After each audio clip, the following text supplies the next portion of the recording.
in a new way whether or not you want to convert your regular IRA to a Roth IRA, and now's the time to find out what that means. To convert or not to convert, Kimberly Foss joining us, certified financial planner at Empyrean Wealth Management. Thank you, Kimberly, as always. Thanks, guys. Good morning. The big tax-saving question of the morning. Yeah, and by the way, just right up front, define our terms for us, IRA versus Roth IRA. Sure.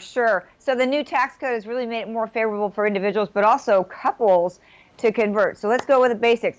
What is a conversion? So when you put money into your IRA, traditional IRA, you put the principal and the growth grows tax deferred, which means that when you take it out later in life, it becomes taxable at whatever rate that is at that particular time.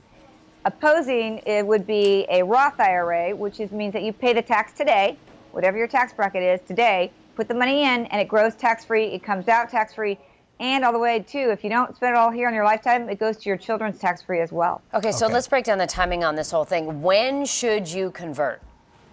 So you should convert if you have, well, you can convert at any time, but for couples that are looking to retire and have a lower tax bracket, converting earlier is better because that money goes in, you take the money out of the traditional, pay the tax today, put it into the Roth, and it grows tax-free. So then when you take it out at retirement, it's tax-free. That helps to lower your tax rate at retirement.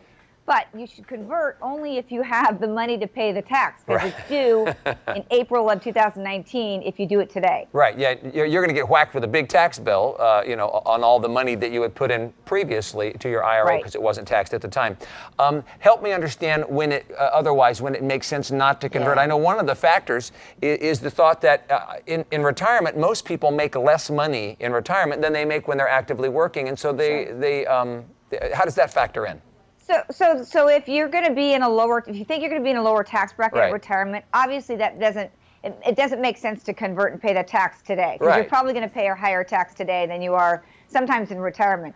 But because people are more educated, they're saving longer, they're saving often, what I'm finding is that the clients have more money in their IRAs, so they're actually in a higher tax bracket when they're retiring than they are today.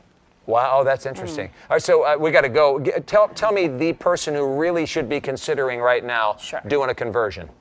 Somebody who thinks they're going to be in a higher tax bracket when they're in retirement, because they've been putting money into their 401ks, they've been putting money, like a couple, both of them put in 401ks, both of them into traditional IRAs. Those types of people really should be starting to convert. And you don't have to do it all today, Paul. You can do little conversions over a series of years so that you keep that tax bracket down. Okay.